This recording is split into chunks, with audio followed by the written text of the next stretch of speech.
It comes late. Some say too late, but Joe Biden's decision to greenlight the use of the US Army's tactical missile system, otherwise known as ATACMS, for targeting inside Russia will be welcomed by Ukraine and its European partners. It's a much-needed morale boost after several days of heavy bombardment, much of it aimed at the Ukrainian power grid. The question, of course, is what difference will it make, given the short period of time there is left before the incoming US administration presumably withdraws that support. With us in the studio, our expert-in-chief, Mikey Kay.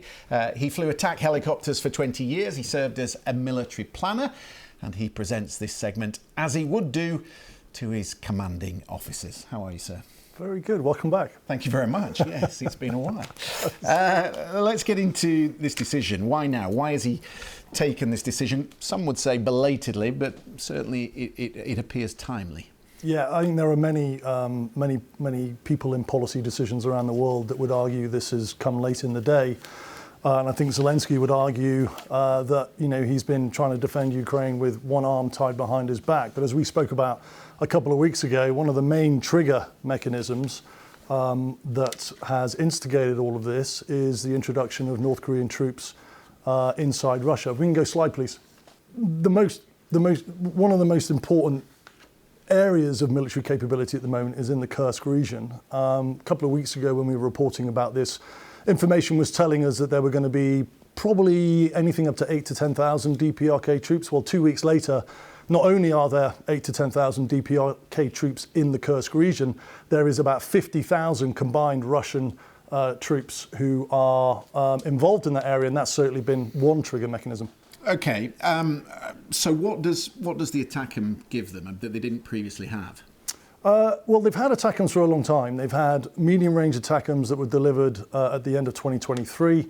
But more importantly, they've now been given long-range ATACMS in April of this year, which gives them a significant capability when it comes to launching long-range missiles inside Russian territory. And I think what's important at this point is certainly the information that we've got so far, Christian, is that the approval to use ATACMS by Zelensky is specific to the Kursk area. It's not sort of a wide-ranging blanket to be able to use wherever he wants. So, for example, in the Crimea region. So it's specific at the moment to the Kursk region. And if we can just go to slide, please. We've got some video footage here of ATACMS missiles being used. What's important here is you've seen this missile on media all day. The other important bit about this is the HIMARS launcher. Now, the HIMARS launcher can have a number of different rockets and missiles inside there, and it's highly maneuverable, which means it's harder to take out by the Russians. So it's a combined capability, if you like. How fast is that going? So it's got a range of 190 miles. So it's not hypersonic? No, hypersonic is Mach 5 plus. This has a speed of about Mach 3, which is around 2,600 miles an hour, which makes it really, really hard to target for many air defense capability on the Russian side. So it's harder to stop? Yeah, definitely harder to stop. It's very maneuverable. It's launched from a system that is incredibly maneuverable. And if we go back to, slide please, if we go back to the ranges slide, we can see that the missile basically has an effect area out to 190 miles, which is greater than any missile system that Ukraine have at the moment. So you can see Kursk up there on the northeast corner of Ukraine, this is where the Ukraine troops are.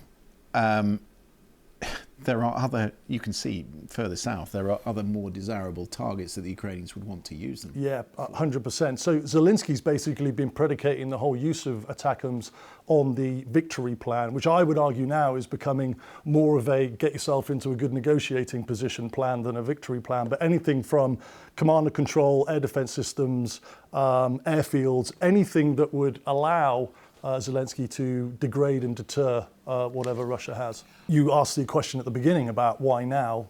Kursk is one region, but we also saw one of the largest attacks by Russia on Ukraine this weekend, 120 cruise missiles, ballistic missiles, and 90 drones that came with that. Now, a lot of that was taken out. But if those threats come from the Black Sea region, for example, ATACMS will be an absolutely critical asset in order to take some of those threats out. Now, what can the UK support the Ukraine with? Well, they have been supporting Ukraine with the Storm Shadow cruise missile. If we can go slide, please. Storm Shadow cruise missile. This is a GR4 British jet. It's a one salvo missile, which obviously is required to be launched from a jet, and a jet needs a runway. France are supporting with a similar capability called Scalp. It's exactly the same missile. Can they fit that to the MiG? Yes, they can. So what the project management teams did is that they very quickly allowed the Storm Shadow and the Scalp to be fitted to the MiG-29 and the Su-27, which is what the Ukrainians basically use as so their they have the air platforms to deliver it. Yeah, they absolutely do. It's got a 155 mile range, 400 kilogram warhead. It's subsonic, travels at 600 miles an hour. But this is again critical for Zelensky to be able to mobilize, use ATACMS, use Storm Shadow, use Scalp in order to hit deeper range. Just so our audience knows, it's the same missile, different name, Storm Shadow, Scalp, same missile. Yep. So the Brits use Storm Shadow, the French use Scalp. It's a joint venture. It's an Anglo-French venture. It's so exactly why do they need missile. the US permission to green light the use of that missile, of those two missiles? I think that's more of the US is the biggest funder of NATO. The US has been the biggest funder of Ukraine. I think there's definitely an argument to show a consistent and solidified approach to this deep strike capability, and I think the trigger mechanisms that we've just spoken about are there now. Just very quickly before we move on, they've talked about replenishing the Ukrainians, and obviously it comes back to our capability. I mean, I know it will be a sensitive, perhaps even it will be confidential how many of these Storm Shadows we have, but what do we have to replace it? Because that's always the big question. Yeah, I mean, that's literally just recently, in the last week, there's been information about new trials coming out on what's called the Spear, which is effectively a mini cruise missile. It's specifically designed for the F-35B Lightning, and it can fit 8 of them on that. It doesn't have the range, it's got about 100-kilometer range, whereas Storm Shadow is looking at more about 250 kilometers. But in terms of the technical capability of Spear, in terms of the warhead, in terms of the scanner that it uses, GPS coordinates, it's an absolutely potent missile that I don't think Ukraine will be getting anytime soon, but what it does allow the Brits to do and the UK to do is obviously provide more Storm Shadow because they're reinforcing capability on the F-35 with Spear.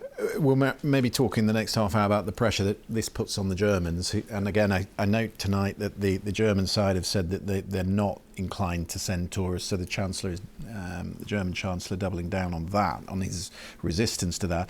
What about your oppo in Moscow, who's planning maybe for an offensive in Kursk right now that they have the ATACM? How does that change his COA, his course of action? Significantly. The course of action that they will now take in terms of using ballistic missiles, cruise missiles, air defense systems, where they're going to place their command and control, where they're going to formulate all of the troops. There's 50,000 now, that's likely to get more.